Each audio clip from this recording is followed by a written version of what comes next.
Hello বন্ধুরা, আজকে দুপুরে রান্না করব মুরগির মাংস ডাঁটা দিয়ে, আলু দিয়ে, আর হবে ডাঁটার ভাজি। এই জন্য কড়াইতে তেল দিয়ে কাঁচা মরিচ, পেঁয়াজ একটু লাল লাল করে ভেজে নিয়ে এখন দিয়ে দিচ্ছি সামান্য একটু পানি। পানিটার ভিতরে দিয়ে দেব মরিচের গুঁড়ো 1 চামচ, হলুদের গুঁড়ো 1 চামচ, স্বাদ মতো লবণ দিয়ে আদা রসুন বাটা দিয়ে দেব পরিমাণ মতন।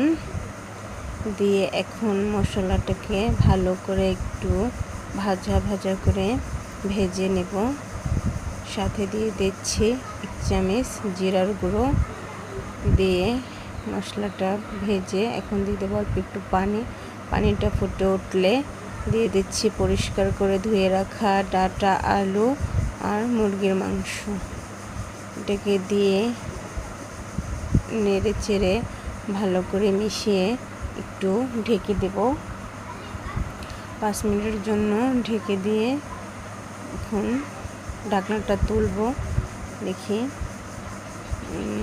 ভালো করে কষিয়ে নেব। এরপরে কষানো হয়ে গেলে ঝোলের জন্য পানি দিয়ে দেব।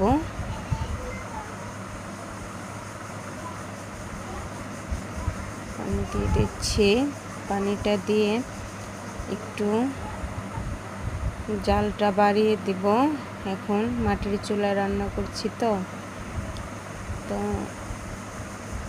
ঝোলটা ফুটে উঠেছে আর রান্না হচ্ছে ডাঁটা ভাজি।